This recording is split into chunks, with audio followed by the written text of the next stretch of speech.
Retrouvez Smart Bourse avec eToro, leader mondial des plateformes de trading social.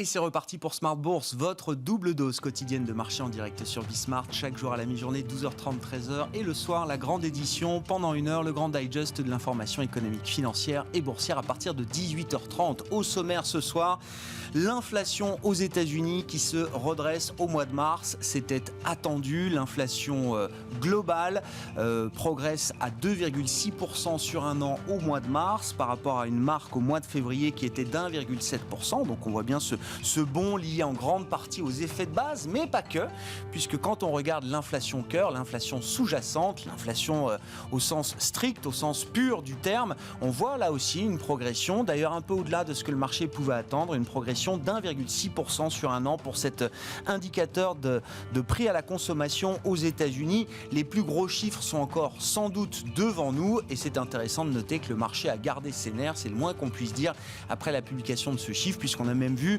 une légère détente des taux longs américains avec un 10 ans américain qui se stabilise autour de 1,65% ce soir. On en parlera bien sûr avec nos invités de Planète Marché. L'autre chiffre du jour qu'on va commenter, c'est la progression des ventes trimestrielles de LVMH, la plus grosse capitalisation boursière en Europe, quasiment 300 milliards d'euros de market cap. LVMH qui a publié des chiffres plus que solides, avec une croissance organique de 30% sur un an pour les ventes du premier trimestre de LVMH, qui a d'ailleurs la décence de mettre ces chiffres en comparaison au premier trimestre 2019, l'année sans crise évidemment, et on est là aussi sur une progression assez significative de 8% en organique pour les ventes de LVMH sur ce premier trimestre 2021 comparé au premier trimestre de 2019. LVMH qui a ainsi effacé la crise et qui renoue avec la croissance après quelques trimestres à peine de décroissance au cours de l'année 2020. Voilà pour les gros sujets du jour avec nos invités de Planète Marché. On en parlera bien sûr dans un instant. Vous aurez le résumé complet de cette séance avec Nicolas Pagnès d'ici quelques secondes depuis la salle de marché de Bourse Direct. Et un CAC 40 qui est allé flirter avec les 6200 points au cours de cette séance. Enfin, dans le quart d'heure thématique de Smart Bourse, à partir de 19h15 chaque soir, vous le savez, marché à thème. Le thème du jour sera consacré aux petites capitalisations, les small caps, et c'est Pierre Chang qui sera avec nous pour en parler, spécialiste et gérant de portefeuille chez Tocqueville Finance.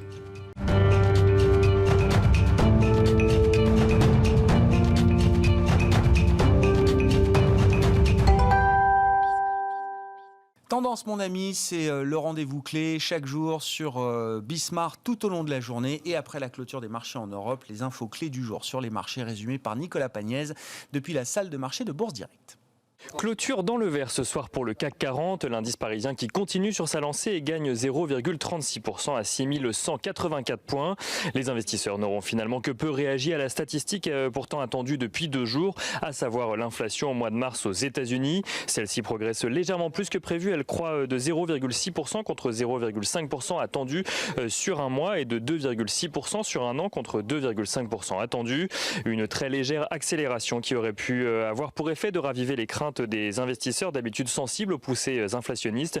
Mais en France comme en Allemagne ou même aux États-Unis à l'heure de la clôture parisienne, la tendance est au mieux en légère hausse et au pire proche de l'équilibre.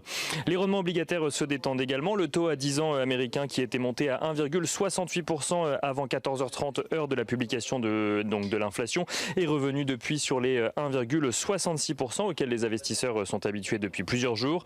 À noter d'ailleurs qu'après une émission de 58 milliards de dollars en obligations d'État à 3 ans et 38 milliards de dollars en obligations d'État à 10 ans, le Trésor américain s'apprête aujourd'hui à émettre 24 milliards de dollars d'obligations à 30 ans.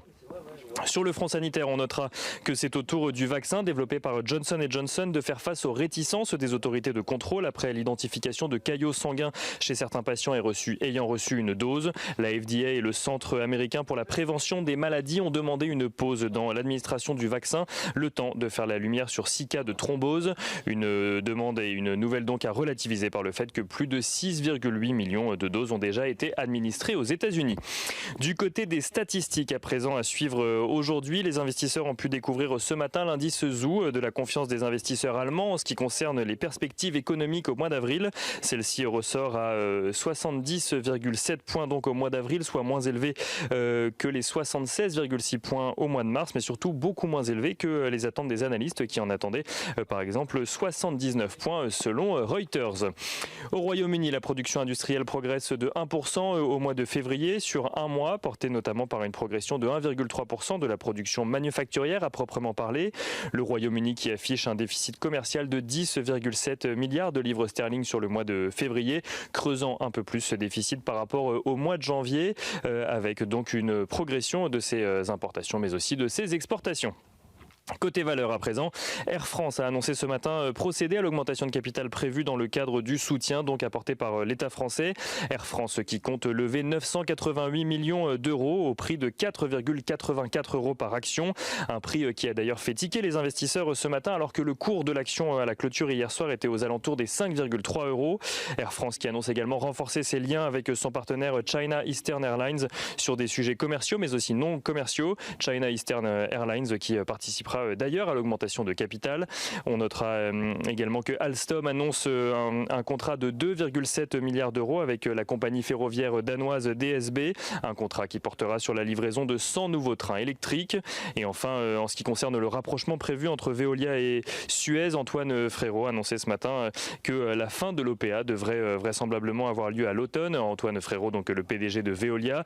Et dans le dossier toujours, on notera que Cleanway West Management, le groupe australien à qui Suez devait céder ses activités dans le pays, a fait savoir qu'à la suite de l'accord entre Veolia et Suez, il rachèterait tout de même certains actifs de Suez en Australie pour un montant estimé à 380 millions de dollars. Et on finit avec l'agenda des nouvelles économiques à suivre demain, mais aussi ce soir, puisque dès ce soir, les investisseurs prendront connaissance des résultats trimestriels de LVMH avant de découvrir demain ceux de Goldman Sachs, JP Morgan ou encore Wells Fargo. Et à noter demain que l'entreprise Coinbase fera ses premiers pas sur le Nasdaq. L'entreprise est valorisée pour le moment entre 70 et 100 milliards de dollars, ce qui en ferait la plus grosse IPO depuis celle de Facebook sur le Nasdaq également. Nicolas Pagnès en fil rouge avec nous tout au long de la journée sur Bismart depuis la salle de marché de Bourse Direct.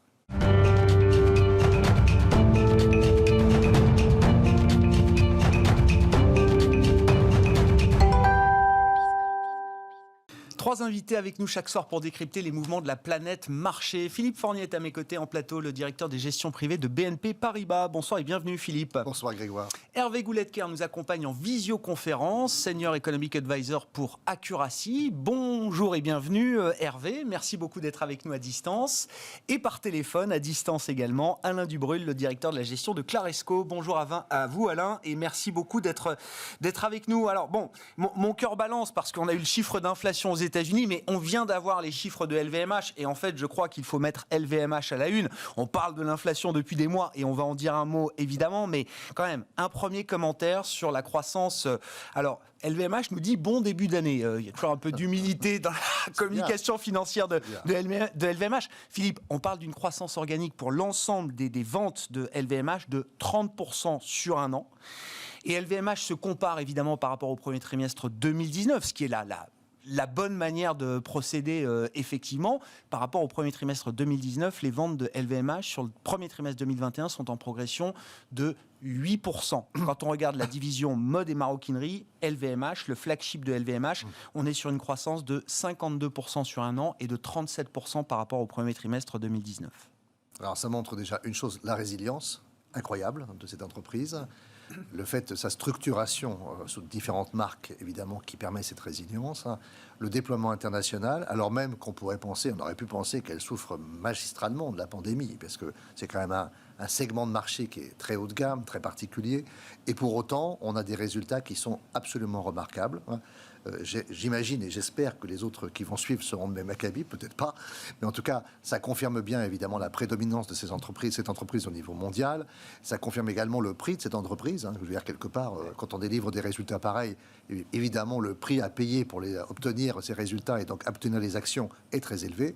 Mais je crois que c'est quand même une valeur vraiment qui est une valeur cœur de portefeuille quand on veut se jouer ce segment du luxe. Et là, on voit que même dans une crise de cette ampleur, le segment du luxe, dont on aurait pu craindre effectivement qu'il s'effondre, Et il a montré sa force et sa résilience, parce qu'il y aura toujours des riches au niveau mondial, même dans les pires crises. Ouais, spectaculaire.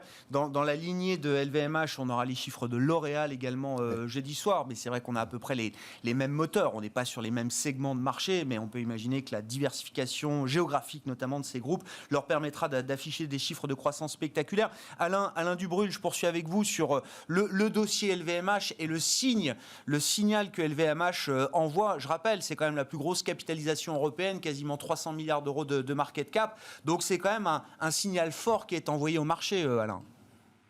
Oui, tout à fait. Alors, ce qu'il faut bien rappeler aussi, c'est que LVMH donc, a une présence mondiale et une présence qui est de plus en plus, comme pour L'Oréal d'ailleurs, tirée par la Chine. Donc rappelons que le marché chinois l'année dernière, c'est au premier trimestre qu'il était particulièrement affecté.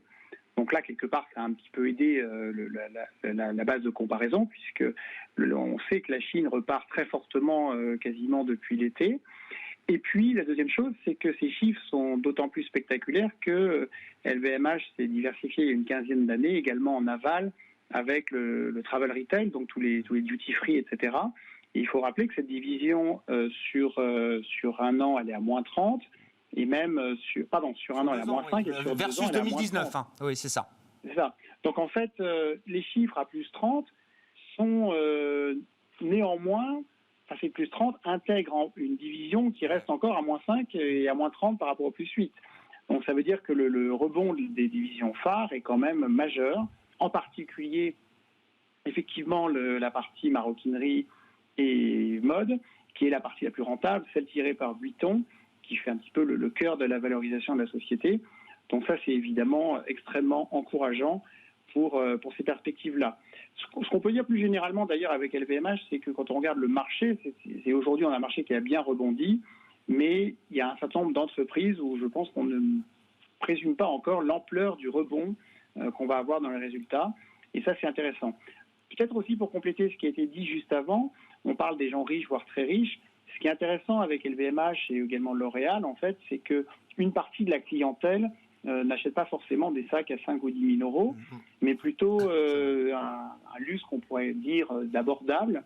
Et qui, en fait, c'est une des raisons pour lesquelles le succès est tel en Chine, c'est que ces sociétés adressent en fait la classe moyenne supérieure, qui est en très très grande expansion dans ce pays, puisqu'aujourd'hui on considère que, alors pour LVMH, il y a probablement 50 à 100 millions de Chinois qui sont vraiment dans le cœur de cible, peut-être pour L'Oréal plutôt 200 millions parce que ça vise plus bas, mais l'effet d'enrichissement ou la montée en puissance de la classe moyenne au cours des 5-7 prochaines années, quand bien même la croissance de la Chine passerait de plus 6 à plus 4, elle est là et elle va véritablement se poursuivre.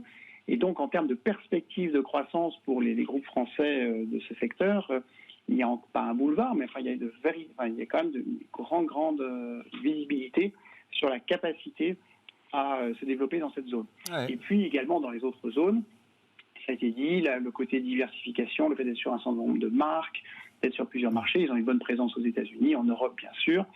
Mais ce qui est important, par exemple, c'est que les touristes chinois, il n'est pas du tout certain qu'ils reviennent cette année en Europe. Eh bien, c'est pas grave, ils consomment sur place. Ouais.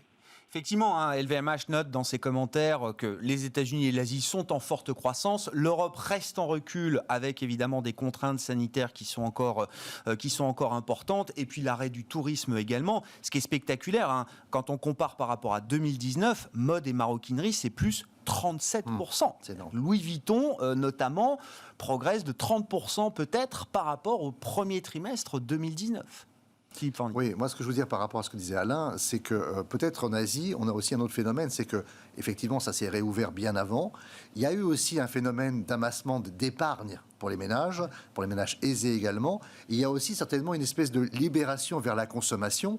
Et pour ces ménages-là, comme ça a été dit très justement précédemment, ces ménages-là se précipitent sur des produits de luxe à l'achat.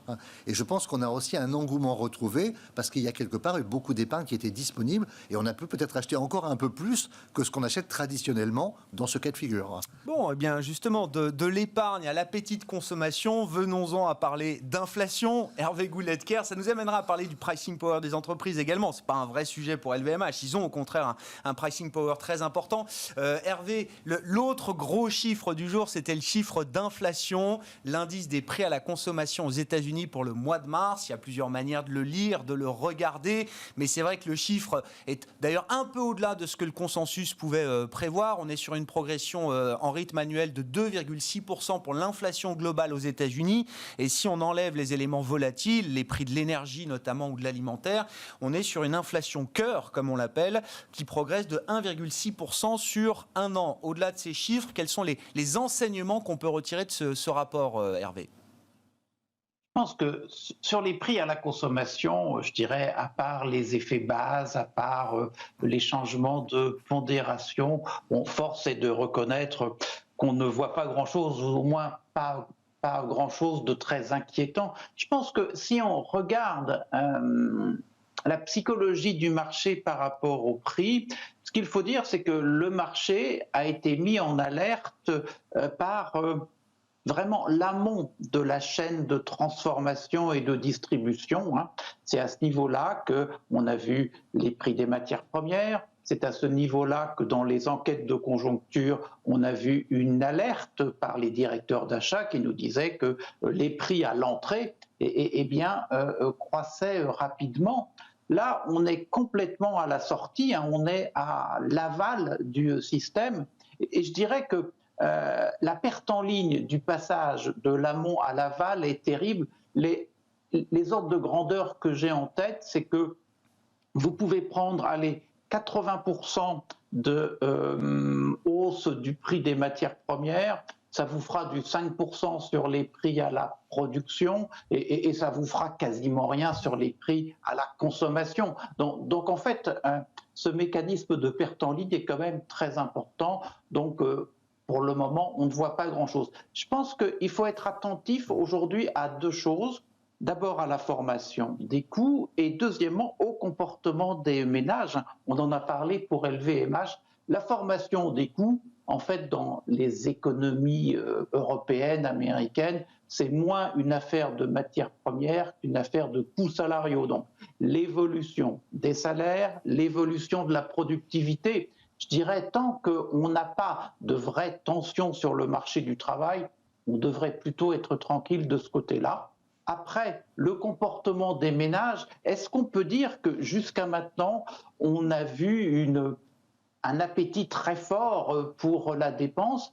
Ce qu'il faut dire, c'est qu'en termes de confiance, là où les entreprises ont enregistré un vrai rebond de leur confiance, les ménages sont plutôt en retard. Donc pour le moment, ils font preuve de plus de prudence, c'est le premier point. Le deuxième point à noter, c'est que, oui, on l'a dit, ils ont accumulé beaucoup d'épargne. Qu'est-ce qu'ils vont faire de cette épargne? Ça, c'est une vraie question.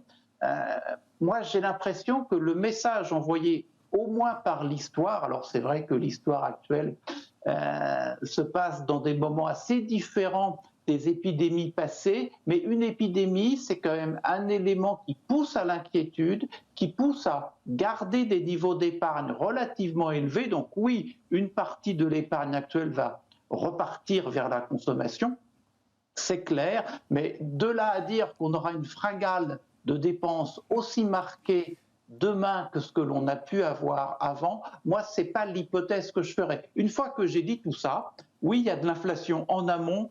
Le fait que durablement on la retrouve sur l'aval, c'est-à-dire sur la consommation des ménages, ce n'est pas l'hypothèse que je privilégierais. Sur la dynamique et le comportement des ménages, Hervé, est-ce qu'il faut ajouter dans l'équation désormais la perspective de remontée de taxes aux États-Unis pour les entreprises bien sûr, mais peut-être également pour certaines catégories de ménages? Est-ce que ça peut là aussi peser sur le comportement et inciter à thésauriser encore un peu plus?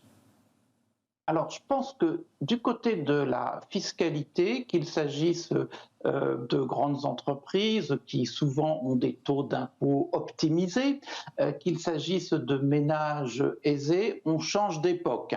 On change d'époque, c'est-à-dire que dans ces moments plus compliqués, dans ces moments où l'accent est mis sur la nécessité de réussir à intégrer davantage de monde au sein de l'économie, au sein du marché du travail, et tout ça va demander des efforts collectifs, et ces efforts collectifs vont être portés donc par ces grosses entreprises, par ces ménages aisés. Oui, aux États-Unis, il y aura des hausses de taxes parce que il y a des degrés de liberté pour le faire. Hein. Les niveaux de prélèvement sont relativement bas. Et c'est pour ça que lorsque l'on regarde la politique de relance américaine, hein, il y a eu le moment du soutien, là on entre dans un moment de relance. Il faut bien voir que les gros chiffres, le plan d'infrastructure, 2200 milliards, eh bien, sont quand même un peu neutralisés par le fait que ça va être financé par des revenus fiscaux que l'on va trouver donc dans ces deux poches. Et oui, ça aura un impact sur la croissance. C'est pour ça que, au-delà du fait que ce plan d'infrastructure finalement se décline sur longue période et en fait ne va pas au-delà de 1 point de produit intérieur par an, ça ne veut pas dire que ça sera un surcroît de croissance direct parce qu'il faudra le financer. Donc cette espèce de vision euphorique qu'on peut avoir aujourd'hui parce que sur 2 ou 3 trimestres, on va avoir des chiffres de croissance très très forts, aux États-Unis d'abord et sans doute en Europe ensuite, il ne faut pas trop extrapoler. Après, on va rentrer, je dirais, sur un rythme de croisière dont on ne sait pas grand-chose aujourd'hui, mais par exemple, dans le cas américain, on va sans doute faire d'un trimestre à l'autre, en rythme annuel, autour de 10 points de croissance au 2e trimestre, peut-être un niveau comparable, un peu inférieur au 3e trimestre. Évidemment, on ne peut pas extrapoler cela. Bon, Philippe Forny, vos commentaires, vos réactions. Encore une fois, le sujet clé, c'est l'inflation, la persistance ou non d'une inflation plus élevée. On sait que les chiffres devant nous vont être importants. Intéressant de noter que le marché semble avoir déjà bien digéré cette idée-là. Oui, alors nous, on est les tenants aussi du prurite d'inflation, c'est-à-dire la montée un peu brutale peut-être, et dans les chiffres qu'on va avoir sur ces prochains mois, et puis ensuite, dans un deuxième temps, des choses qui se calment. On l'a évoqué tout à l'heure, parce qu'effectivement, un des facteurs clés pour les États-Unis, notamment, c'est la capacité à trouver un emploi. Et il y a encore un stock aujourd'hui résiduel de 8 millions d'emplois qui manquent par rapport à la situation qui prévalait avant la crise du Covid, et qui vont devoir évidemment être comblés. Alors évidemment, ça peut aller relativement vite, puisqu'on voit que ça peut être un pas de 900 000 emplois de création comme le mois précédent. Ouais. Mais encore une fois, au départ, ça va vite et après, ça va un peu moins vite. Et si vous croisez ça avec le taux de participation qui est assez faible, évidemment, on voit que ce réservoir, il reste quand même très présent. Et ça, c'est un facteur qui appuie à la baisse sur l'inflation, comme l'a dit Hervé à l'instant. Donc nous, on est assez partisans de cette vision-là. Alors après, sur les comportements des ménages par rapport à l'épargne en général, il est évident qu'il y a une part qui repartira vers la consommation, mais je pense que les ménages ont aussi en tête qu'il va y avoir une part pour l'impôt. Oui. Alors, pour l'impôt, il y a 2 attitudes possibles. Soit il y a ceux qui vont thésauriser en disant je vais conserver parce que de toute façon je devrais payer. Puis il y a ceux qui un peu fuient en avant, je vais consommer tout de suite et puis après on verra bien ce que je fais. Bon, je pense qu'on peut avoir un croisement de ces 2 attitudes qui sont des comportements très humains et assez classiques quand on regarde les statistiques. Et évidemment, on va avoir un volume d'épargne qui va rester certainement plus important que ce qu'il était avant cette crise, mais qui aura tendance à diminuer avec le temps, bien évidemment, parce que les gens vont revenir un peu vers la normale. Bon, on aura les ventes au détail du mois de mars après-demain aux États-Unis. Là aussi, ce sera intéressant. Le mois de février avait été un peu compliqué avec des phénomènes météo, notamment des coupures d'électricité au Texas. Il faut s'en souvenir. Et donc, le mois de mars devrait montrer peut-être, là aussi, un rebond important de la consommation aux États-Unis avec en plus une dynamique de réouverture qui progresse. À ce sujet, Alain Dubrul, comment vous regardez la situation sanitaire ? On en parle beaucoup moins. On en parlait quotidiennement sur les marchés. On en parle beaucoup moins parce que c'est vrai que le risque sanitaire est quand même beaucoup moins significatif qu'avant avec l'arrivée des vaccins, mais on a quand même encore des situations très, très divergentes avec des situations hors de contrôle, je dirais, dans certains gros pays émergents. Je pense au Brésil, bien sûr, l'Inde également. Des situations à peu près stabilisées, je pense à l'Europe, et puis des situations qui continuent de s'améliorer. On le voit notamment dans les pays anglo-saxons, aux États-Unis ou au Royaume-Uni. Il faut noter qu'aujourd'hui, après AstraZeneca, c'est Johnson & Johnson qui met son vaccin en pause le temps d'étudier certains effets secondaires potentiels liés à la vaccination. Comment vous regardez le sujet sanitaire à ce stade, Alain ? Alors, ce qu'on regarde, c'est d'abord le point évident et positif, c'est que la vaccination progresse. Donc ça, c'est quand même un très bon point, évidemment. Après, c'est vrai que la hiérarchie des pays qui s'en sortent bien varie un petit peu, parce qu'il y a ceux qui ont été touchés au tout début, comme la Chine, et qui finalement s'en est vite sortis. Et puis ensuite, on avait l'Allemagne qui n'avait jamais confiné et qui, là, ils ont un confinement très dur et qui se prolonge un peu plus longtemps. Il est encore prolongé de 3 semaines. Et puis, par effet de ricochet, quelque part, maintenant que le vrai axe, c'est la vaccination. Il n'y a aucun doute, même si certains vaccins sont un petit peu moins efficaces, etc. Il y en a qui fonctionnent. On voit bien que les pays qui ont le plus vacciné sont ceux qui ont les meilleurs scores sanitaires. Donc, il n'y a aucun doute là-dessus. Maintenant, ce qui est certain, c'est qu'effectivement, aux États-Unis ou en Angleterre, ils sont très avancés sur cette étape-là. Qu'en Europe, en effet, c'est un peu moins... On a du retard, mais on voit bien que ça avance. Et là où, effectivement, il faudrait souligner, c'est un certain nombre de pays émergents qui sont très en retard, qui n'ont parfois même pas commencé. Et là, il y a quand même une question à se poser, parce que quand les pays développés seront globalement repartis, ces pays-là vont rester un petit peu à la traîne. Alors certes, ils ont des populations beaucoup plus jeunes, donc l'impact démographique est moindre, mais ça veut par exemple dire qu'ils auront des barrières, des mesures sanitaires qui vont être plus contraignantes que chez nous plus longtemps. Et puis ça veut dire aussi qu'on pourra difficilement aller voyager dans ces pays-là. Donc je dirais attention aux pays émergents parce que ça va prendre plus de temps. Et puis également, en corollaire pour nos pays, ça veut dire peut-être donc une reprise un peu moins forte là-bas. Et puis peut-être ce que j'appellerais le grand tourisme international. Par exemple, les Chinois, ils ont très peu aujourd'hui de cas chez eux, mais là, une assez faible proportion de la population est vaccinée. Donc ça veut dire qu'ils ne vont pas laisser les touristes chinois en Europe, on ne va pas les revoir avant ou plutôt l'année prochaine. Donc pour un certain nombre de chaînes hôtelières qui sont habituées à recevoir des voyageurs transatlantiques ou lointains, je dirais la reprise n'est peut-être pas encore pour tout de suite. Donc c'est un petit peu les deux bémols que je mettrais, sans parler évidemment de certains docteurs Knock qui vous affirment qu'on ne lâchera pas les gestes barrières tant que 90% des gens ne seront pas vaccinés. Ouais, ça me paraît un peu excessif, mais il faut voir que ce n'est pas parce qu'il y a moins de contamination que la pression va se relâcher aussi vite. Petit exemple, par exemple en Angleterre, donc les pubs sont réouverts à partir, je crois, d'aujourd'hui, mais c'est uniquement en terrasse. Ce n'est pas avant fin mai qu'ils pourront être en in-store. Et c'est un pays qui a 1 ou 2 mois d'avance par rapport à nous. Donc soyons quand même prudents sur la vitesse à laquelle un certain nombre de choses vont se débloquer. Philippe? Oui, moi je voudrais juste compléter ce qui a été dit, Bien parce sûr. que je pense que le sujet, c'est quand même sur ce plan de la vaccination, c'est quand même la situation en Asie et principalement en Chine. Ouais. Parce qu'effectivement, la vaccination est très peu usitée, très peu développée à l'échelle de ces pays, et notamment en Chine, mais pas qu'en Chine, au Japon également. Les autorités chinoises ont même admis que l'efficacité d'ailleurs du vaccin chinois était peut-être pas aussi forte que ce qu'on Absolument. pouvait Et d'ailleurs, attendre le test a au été départ. fait sur le marché brésilien, par exemple, et visiblement, ça ne combat pas suffisamment le variant brésilien. Donc, on voit bien qu'il y a quand même quelques difficultés. Or, tout notre scénario s'appuie quand même principalement sur, on va dire, le redémarrage de 3 pôles principaux que sont les États-Unis, l'Europe et l'Asie, et notamment la Chine. Puisque la Chine continuera de fournir, évidemment, peut-être moins comme usine du monde, mais va continuer de fournir un certain nombre de choses. Donc si on avait recrudescence, la Chine peut prendre, elle a démontré des mesures très radicales pour stopper l'épidémie. Pas de la vaccination, mais des mesures radicales. Mais on voit bien que si, effectivement, ça redémarrait en Asie, et notamment en Chine, on aurait quand même notre scénario qui serait un peu ébranlé. Ah oui, ce serait un contre-pied total par rapport à ce qu'on imagine. Aujourd'hui, le risque n'est pas avéré ni patent, c'est sûr, mais je pense qu'il faut quand même garder ça à l'esprit, parce qu'on n'est pas du tout sur ce niveau de vaccination en Chine, parce qu'on a vacciné quelques dizaines de millions de personnes, c'est tout.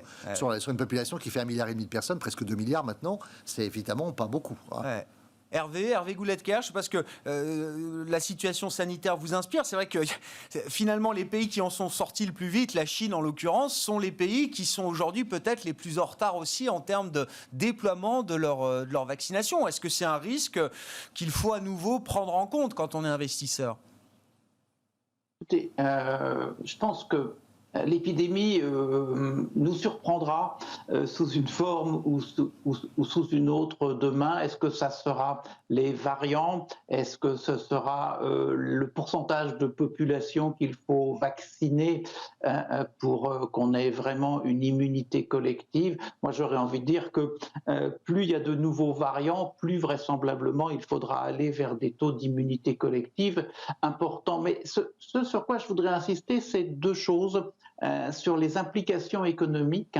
La première, c'est que, et ça on le voit bien aux États-Unis, on le voit bien en Europe, c'est que malgré les contraintes mises à la mobilité du fait de la lutte contre l'épidémie, eh bien, on arrive à faire que l'économie fonctionne mieux. Donc il y a un phénomène d'apprentissage par rapport à la contrainte liée à l'épidémie. Ça, c'est le bon côté des choses. Le moins bon côté des choses, et en fait, c'est dans cette notion de divergence. On le voit face à l'épidémie entre les pays, mais on le voit en termes économiques aussi entre les pays. On le voit au niveau sectoriel, on le voit au niveau des entreprises et on le voit au niveau des ménages.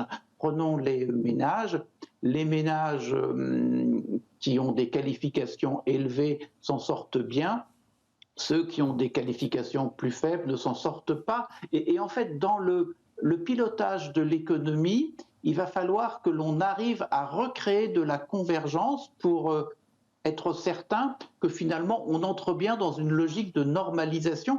Mais gardons à l'esprit que cette divergence à ces différents niveaux, elle a quand même été très forte et que remettre tout ça en ordre, c'est pas simple à faire. Revenons peut-être à l'actualité des entreprises avec la saison de publication de résultats trimestriels qui débute. Alain Dubrul, on a évoqué le dossier LVMH qui donne le coup d'envoi des publications, alors de chiffre d'affaires en l'occurrence pour les grands groupes français et européens. Demain, on a les résultats des banques américaines qui vont donner le coup d'envoi de cette saison. Qu'est-ce que vous en attendez, Alain ? Quels sont les secteurs peut-être particuliers que vous allez avoir envie de regarder après des parcours boursiers qui ont été exceptionnels à tout niveau, que ce soit les valeurs défensives de croissance qui tiennent quand même plutôt bien, LVMH, L'Oréal sont des titres au plus haut historique au moment où on se parle, ou des secteurs qui ont connu des rattrapages très violents, des secteurs beaucoup plus cycliques qui se sont mis à anticiper peut-être là aussi des réouvertures, une reprise de la demande. Quels sont les secteurs particuliers qui vont vous intéresser, Alain ? En termes de résultats, on regarde un peu tout de toute façon, mais je dirais ce qui est intéressant de noter, c'est que dans des secteurs, je dirais, de valeur de qualité, on a eu cette semaine Téléperformance qui avait déjà eu de très bons résultats l'année dernière.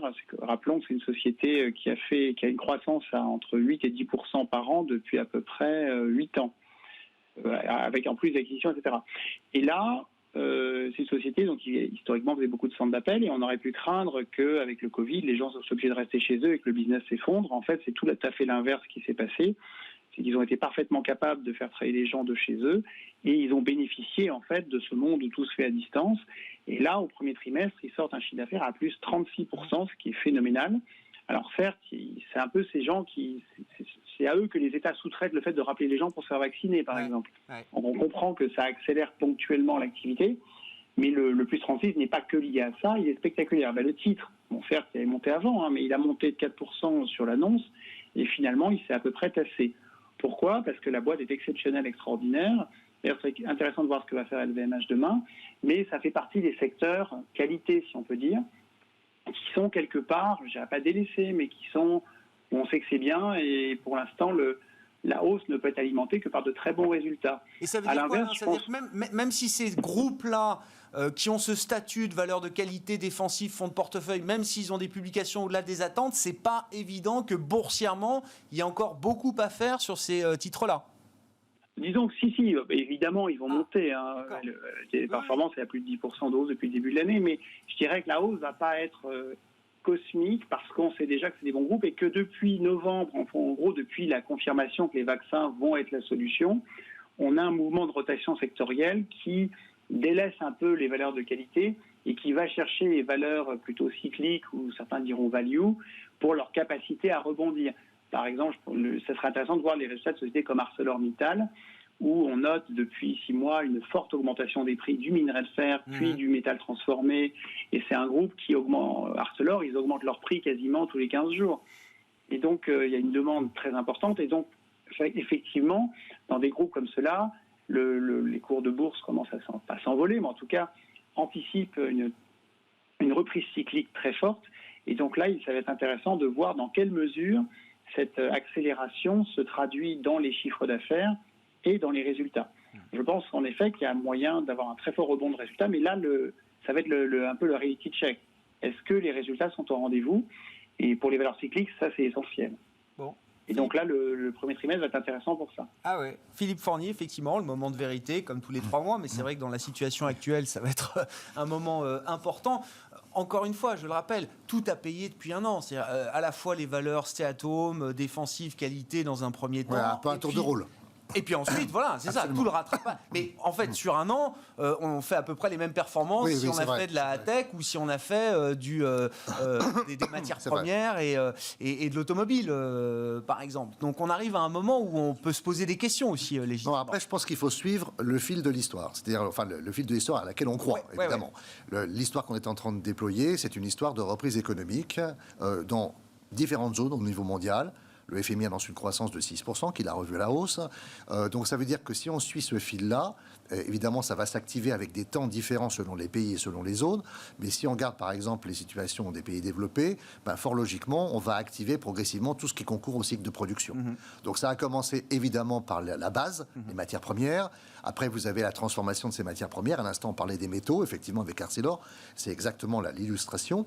Et on remonte cette chaîne-là. Et en fait, quand on investit dans nos portefeuilles, c'est un peu cette logique-là qu'on déploie. C'est-à-dire, quand on dit qu'on va travailler sur des valeurs cycliques, alors on ne fait pas que des valeurs cycliques, mais c'est vrai qu'on a une grosse composante cyclique aujourd'hui. Et on essaye d'ajuster tout ça.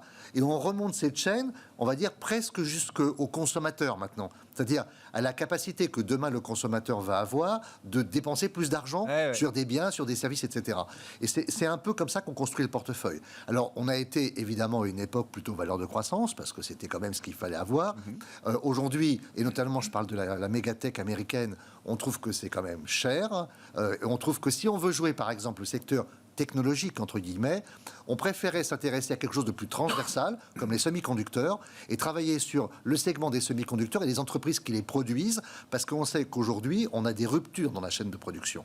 Et d'ailleurs, quand on parle de la croissance et des résultats des entreprises de demain, je pense qu'il ne faut pas oublier cet aspect-là. C'est-à-dire l'aspect de la chaîne logistique et des ruptures qu'on peut avoir dans cette chaîne, parce qu'aujourd'hui, il y a une demande excessivement forte pour un grand nombre de choses et partout dans le monde simultanément. Et le bout du compte, c'est qu'il manque des pièces. Donc secteur par secteur et même entreprise par entreprise, il va falloir faire attention à ces phénomènes de tension d'approvisionnement qui peuvent provoquer des trous d'activité pour certaines entreprises. Et là, c'est là où les analystes, évidemment, sont très importants, parce que de savoir détecter dans une entreprise la faiblesse qu'on peut avoir sur la chaîne logistique, parce que cette chaîne est trop étendue ou parce qu'il y a des stocks qui sont trop bas, évidemment, ça va avoir un prix sur la projection qu'on imagine du cours de bourse de cette entreprise. Donc là, on va devoir regarder donc 2 choses, si je résume, 3 choses on va regarder. On va regarder d'abord les résultats, bien évidemment. On va écouter les guidance, c'est-à-dire les annonces perspectives, prospectives que donnent les chefs d'entreprise. Je rappelle que l'année dernière, ils ne faisaient plus aucun pronostic, d'accord ? Et on va essayer d'analyser un peu plus finement également cette dimension un peu plus logistique qui pourrait faire qu'on pourrait avoir une lecture favorable de certaines entreprises, mais qu'à la dimension, à la lecture de cette dimension logistique qui serait un peu biaisée ou cassée, on pourrait avoir une lecture contrariante. Vous parliez des semi-conducteurs. On pensait que ça allait durer 1 mois ou 2. Je vois Renault, par exemple, aujourd'hui, mais je cite Renault parce que c'est la communication du jour, qui envisage de laisser fermer en partie sa production en Espagne, c'est l'usine espagnole, jusqu'à peut-être le mois de septembre. Oui, mais je pense que ça va être... Les semi-conducteurs, c'est très emblématique parce qu'effectivement, c'est Taïwan, et puis on voit que ça a été compliqué de réorienter la production vers ce qu'on demande aujourd'hui, ce qui n'était pas le cas de ce qu'on demandait il y a 1 an en arrière.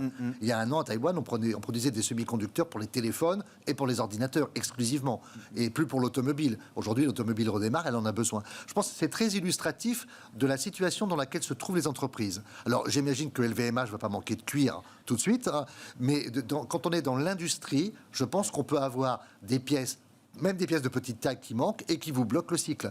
Donc cette analyse complémentaire sur la capacité de stockage et d'avoir ce qui est nécessaire à la production va être absolument essentielle pour pouvoir voir la suite de la progression des cours. Hervé Goulet-Kerl, est-ce qu'on est sur des phénomènes, ça fait un moment qu'on le décrit, les tensions sur l'approvisionnement qui sont en train de se multiplier, parce qu'effectivement, on parlait beaucoup des semi-conducteurs, mais les exemples se multiplient dans différentes industries et différents secteurs. Est-ce qu'on parle là de tensions qui vont avoir un impact macro négatif sur la dynamique de reprise, alors que la demande n'est pas encore complètement réouverte partout dans le monde. Aujourd'hui, on observe déjà quand même des niveaux de tension qui sont très importants. Oui, je crois qu'il y a 3 phénomènes en fait qui apparaissent. Il y a d'abord les limites du just-in-time, donc en fait des stocks très bas et puis des approvisionnements suffisamment bien huilés pour que les pièces arrivent sur les lieux de transformation extrêmement vite. Aujourd'hui, cette approche, elle est remise en cause à un double niveau, ponctuellement, je dirais, parce que avec la crise épidémique, on a eu un arrêt brutal d'activité. On a des redémarrages qui, dans certains secteurs, se font de façon extrêmement brutale et donc il faut être capable de réapprovisionner et on voit que le just-in-time est un peu remis en cause. Donc c'est le deuxième point. Il y a une dynamique de court terme qui s'oppose un peu à l'organisation efficace qu'on avait mis en place lorsqu'on est plutôt sur des régimes de croisière.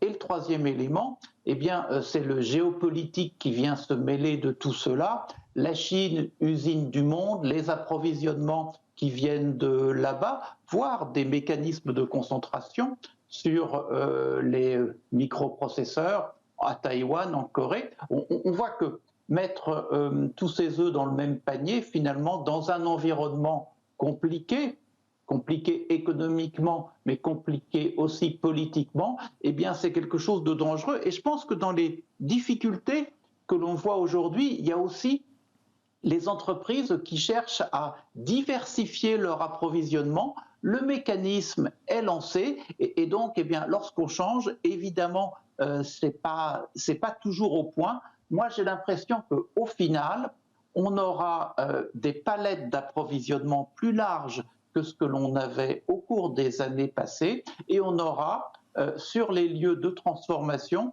des niveaux de stock plus élevés, et ça, c'est un renchérissement des coûts. Et je pense que dans les résultats qui vont tomber à partir de maintenant, oui, évidemment, il y a les guidance. Qu'est-ce que les entreprises vont nous dire sur comment elles voient demain? Et demain, ce n'est pas simplement les 2 prochains trimestres, c'est au-delà de cela, finalement, quel atterrissage, sur quel rythme de croisière pensent-elles qu'elles vont atterrir? Et puis l'élément, c'est qu'il y a des hausses de coûts tout en amont.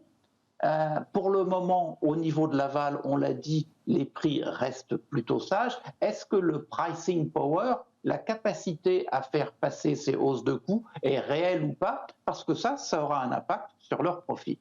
Très très clair, cette saison de résultats va être riche d'enseignements sur plusieurs plans et ça a commencé ce soir avec les ventes trimestrielles de LVMH et demain les banques américaines. Pendant plusieurs semaines, le marché sera rythmé par ces publications de résultats du premier trimestre. Il nous reste 3 minutes, petit tour de table sur ce qui sera l'événement demain, l'introduction en bourse de Coinbase. Ben oui, 56 millions de clients aujourd'hui, on attend une valorisation de 100 milliards de dollars, donc c'est un des pure players, une plateforme, la première au monde qui permet de traiter les crypto-monnaies, les crypto-actifs. 100 milliards de dollars, ça vaut plus que n'importe quel opérateur boursier coté, il y en a plusieurs, Euronext, l'Intercontinental Exchange ou encore le CME de Chicago, tout cela pèse moins que Coinbase demain. 100 milliards de dollars, c'est aussi par exemple la market cap de Goldman Sachs, si on compare, alors Coinbase n'est pas une banque évidemment, mais si on compare Coinbase à des acteurs du secteur financier. Vous voulez dire l'ancienne économie, la nouvelle économie?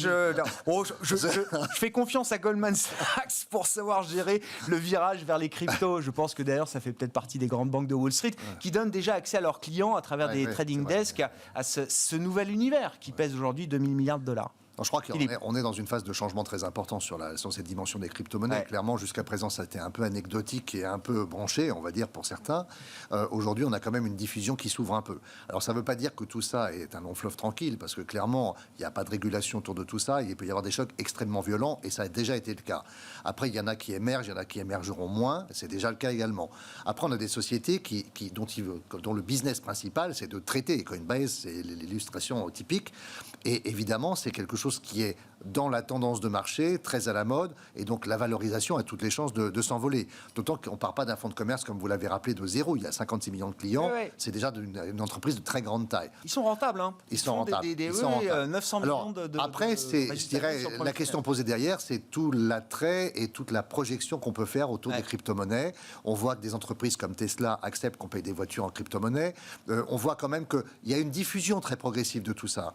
Mais est-ce que tout ça peut vivre vraiment en parallèle sur une diffusion large des monnaies traditionnelles? Je pense que c'est la vraie question. Est-ce que des gens accepteront un jour d'être payés en Bitcoin avec les risques de volatilité associés et de non-régulation du Bitcoin? C'est la vraie question. Et je pense qu'aujourd'hui, on est sur une monnaie parallèle qui est certainement très intéressante. 62 500 $ le cours quand même. Donc c'est quand même très impressionnant pour ceux qui l'ont acheté au départ. Alain Dubrul, pour conclure avec vous sur l'introduction en bourse de Coinbase demain, qu'est-ce que ça vous inspire? Moi, je reste assez dubitatif. D'abord parce que les crypto-monnaies, pour fonctionner, elles fonctionnent avec la blockchain. Donc, il y a tout un système de minage qui fait que des gens s'échinent pour essayer d'obtenir les monnaies supplémentaires. Mais en réalité, ça rend le coût de la transaction finalement assez élevé.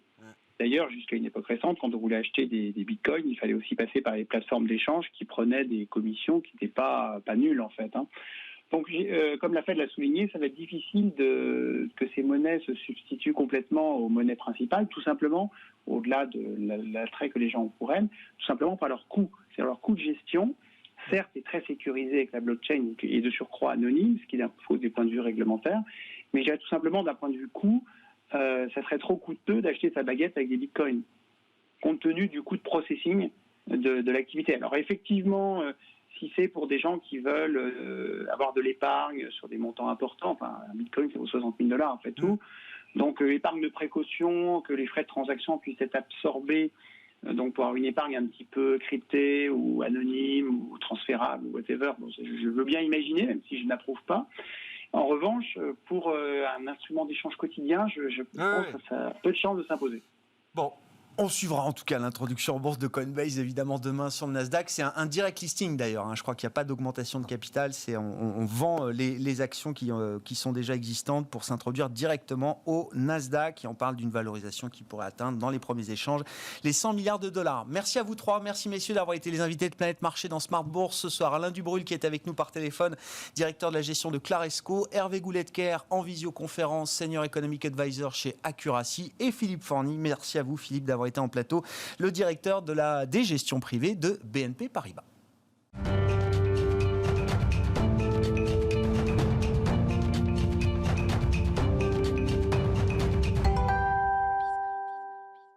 Le dernier quart d'heure de Smart Bourse, chaque soir, c'est le quart d'heure thématique, marché à thème, consacré ce soir aux small cap, aux petites capitalisations boursières. Et Pierre Chang est à mes côtés en plateau, spécialiste de ce segment de marché, gérant de portefeuille chez Tocqueville Finance. Bonsoir et bienvenue Pierre. Bonsoir Grégoire. Bon, un mot de la big picture là, autour des small caps. C'est vrai qu'il y a eu un très fort regain d'intérêt avec les perspectives de redémarrage cyclique, la réouverture. C'est un segment qui avait été pendant quelques trimestres un peu délaissé, mais qui est reparti vraiment de l'avant. Est-ce qu'on est toujours porté par cette dynamique de retour d'appétit vers les small caps aujourd'hui, Pierre? Oui, bien sûr, ça fait plaisir parce que c'est vrai que ces dernières années, on avait eu un petit passage à vide.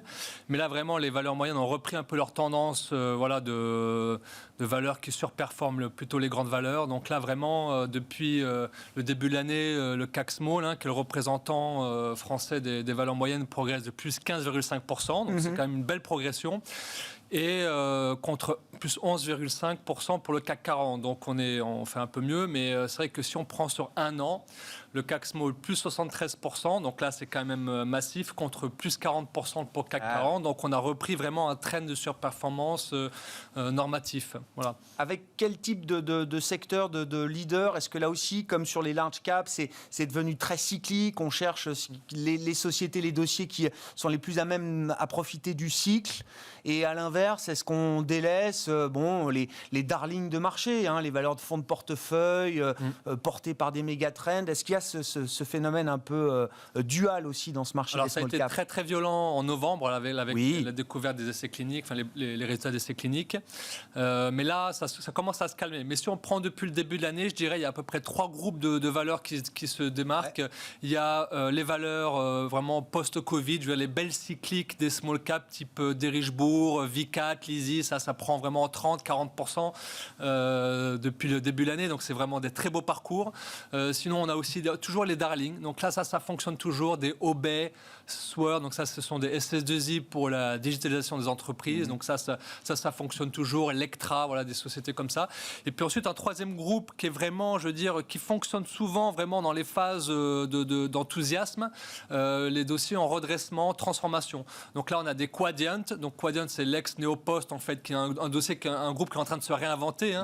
Voilà. Sinon, on a aussi des dossiers comme Technicolor, qui font un énorme parcours, ou Atari aussi, qui sont aussi des dossiers un peu, qui ne sont pas évidents, mais qui rebondissent quand il y a vraiment beaucoup d'enthousiasme. Bon, est-ce que sur le front des opérations de marché, est-ce que c'est une année où on va avoir des introductions en bourse, des opérations sur capital également? Est-ce que le climat est propice, le climat de marché est propice à ce genre d'opération aujourd'hui? Donc il y a pas mal d'opérations en ce moment. J'ai envie de dire peut-être davantage au niveau européen, un peu moins sur la France, mais sur la France, il y a quelques opérations aussi.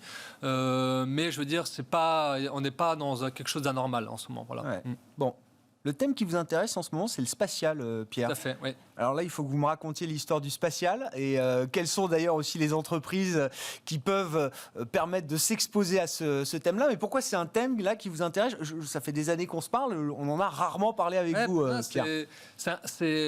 Nous, on est passionné par les valeurs moyennes. Pourquoi? Parce que ce qu'on aime bien, c'est les acheter quand elles sont petites et les accompagner dans la durée jusqu'à ce qu'elles deviennent grandes. Et c'est vrai qu'il y a également là-dedans aussi la recherche les thèmes de demain. Vous voyez ce que je veux dire? Donc, par exemple, dans les années 90, quand on cherchait des valeurs pures Internet, on n'en trouvait pas beaucoup. Il n'y avait que des startups et c'était des small caps. Vous voyez, il y a des géants qui sont devenus de cette tendance-là. Là, récemment, l'hydrogène aussi. Dans l'hydrogène, on fouille dans la côte pour trouver des valeurs hydrogène et quand on en trouve, c'est des toutes petites valeurs.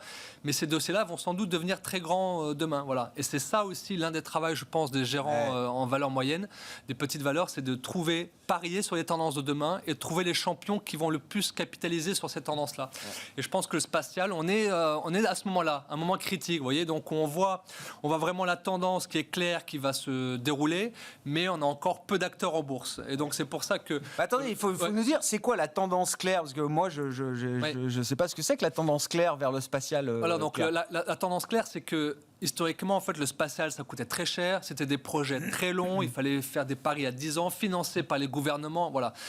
Avec, je veux dire, Elon Musk, un peu la tête de gondole d'une nouvelle tendance, en fait. C'est quoi la tendance? C'est de dire, voilà, bon, arrêtons de réfléchir pendant 10 ans pour faire une opération spatiale. Utilisons déjà les acquis, les technologies qu'on connaît. On commence à les maîtriser maintenant. Depuis 50 ans, on les maîtrise bien. Utilisons des équipements qu'on peut récupérer, réutiliser à nouveau.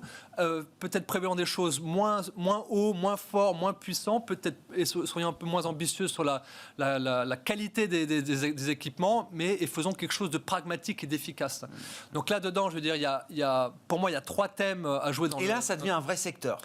Voilà, donc là, on commence à voir la tendance. Donc je vais vous en dessiner trois qui me paraissent assez évidentes. C'est l'exploration déjà, donc aller sur Mars, ramener des échantillons. Donc ça, pour l'instant, aujourd'hui en bourse, il n'y a pas grand-chose. Et c'est surtout financé par les gouvernements. Donc c'est des projets étatiques. Voilà, pour l'instant, on en est encore à ce stade-là. Mais ça viendra peut-être. La deuxième chose un peu plus mûre, c'est le tourisme spatial. Donc là, on a Richard Branson qui a été vraiment le précurseur et qui est peut-être en train d'y arriver. Donc avec sa société Virgin Galactic aux États-Unis. Donc ça, c'est une société qui pèse environ 6 milliards de capitalisation boursière, mais qui est cotée aux États-Unis. Et là, ils vont commencer les vols cette année, quoi. Donc c'est 300 000 euros le ticket, 300 000 $, pardon.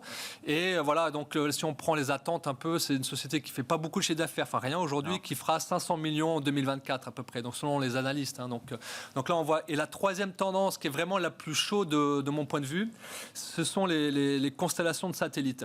Donc les constellations de satellites, c'est quoi? C'est comment offrir en fait Internet haut débit pour tout le monde, même dans les zones blanches, à un moindre coût. Parce qu'aujourd'hui, si vous voulez, quand on veut couvrir une zone blanche, il faut développer une infrastructure terrestre. Ça coûte très cher. Les opérateurs téléphoniques, c'est pas rentable pour eux, donc ça n'a pas d'intérêt. Enfin, ils traînent des pieds. Avec une constellation de satellites, c'est quoi? Ce sont des satellites qui sont plus petits que ceux qu'on a l'habitude de voir que les géostationnaires. Ils volent plus bas. Ils volent en constellation, c'est-à-dire que les satellites communiquent entre eux. Vous voyez? Et donc, quand vous faites une constellation, par exemple, vous pouvez couvrir une belle partie de la circonférence de la Terre. Et donc, vous pouvez vous envoyez un message à une extrémité de la planète. Ce message est passé de satellite en satellite et retombe là où il doit retomber. Là où il doit retomber. Bien. Plutôt que de faire des va-et-vient avec les antennes. Voilà. Et donc ça c'est le grand truc du moment. Et aux États-Unis, en ce moment, on voit beaucoup d'opérations avec des SPAC qui viennent, donc là, le nouveau modèle, le modèle qui fait un peu fureur en ce moment. Qui permet d'accélérer, on va dire, la mise en bourse de sociétés qui ne sont pas cotées, si on prend les choses comme ça. Et donc il y a des SPAC là qui ont fusionné avec des boîtes liées au spatial et liées aux satellites. Voilà, donc aux États-Unis, il y a une espèce d'euphorie sur ce sujet-là. Ouais. Les SPAC se sont emparés de ce thème. Et il y a notamment des boîtes comme Redwire, par exemple. C'est des gens qui font 100 millions de chiffre d'affaires aujourd'hui et qui visent 1,4 milliard en 2025. Donc dans quelques années. Ouais. Donc là, c'est plus que x10. Il y a aussi Astra, il y a Rocket Lab. Enfin, il y a plein. Voilà. Aux États-Unis, vraiment, on a une côte qui commence à s'enrichir de valeur grâce au SPAC. Ça devient un secteur. C'est ce que c'est. Ça devient un secteur. Donc ça, aux États-Unis, c'est vrai que le SPAC est très intéressant pour ça et ça enrichit vraiment la côte très très rapidement et ça lève des montants important et ça permet d'être ambitieux très vite. Alors maintenant, moi, en tant qu'investisseur européen, ce qui m'intéresse, c'est sur ce sujet-là, qu'est-ce qui se passe en Europe. Donc, dans cette chaîne de valeur, il y a plusieurs acteurs. Il y a les opérateurs de constellation, donc là, c'est Starlink, Blue Origin, etc., mais OneWeb, mais ceux-là ne sont pas cotés. Il y a également, vous avez ceux qui font le lien entre ceux qui vont vendre les abonnements aux gens en détail. Donc là, vous avez un acteur qui s'appelle Ovzon, en Suède, mais qui est encore spécialisé sur les satellites géostationnaires. Donc cela vole beaucoup plus haut. C'est plutôt les satellites historiques. Ensuite, vous avez des gens qui sont spécialisés dans vraiment fournir les composants des satellites.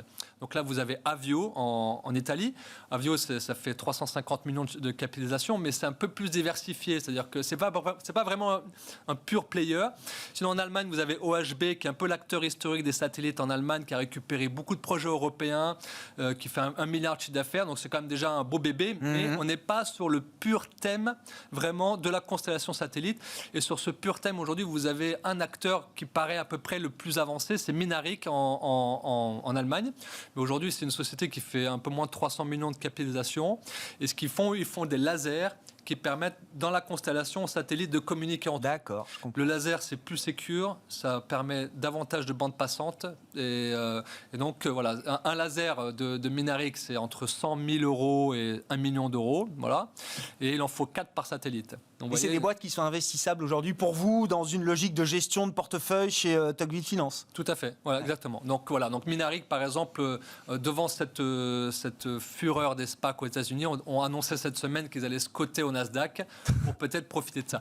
Voilà, nous, ce qu'on anticipe, c'est que cette tendance va émerger en Europe et qu'il faut être à l'affût de cette tendance pour essayer de réagir rapidement quand il y aura des introductions en bourse sur ce thème-là, peut-être via des SPAC, on verra. Très intéressant. Merci beaucoup d'être venu nous parler de vraiment un nouveau secteur là. Alors on avait nos opérateurs satellites, Eutelsat, etc. Mais on voit là toute la myriade de nouveaux acteurs qui sont en train de se greffer sur ces projets spatiaux autour de cette nouvelle génération de satellites. Merci beaucoup Pierre. Merci d'avoir été avec nous en plateau pour nous parler de ce thème qui vous intéresse beaucoup. Donc aujourd'hui, on l'aura compris, vous êtes gérant de portefeuille chez Tocqueville Finance. Ainsi se termine Smart Bourse ce soir. On se retrouve demain en direct à 12h30 sur Bismart.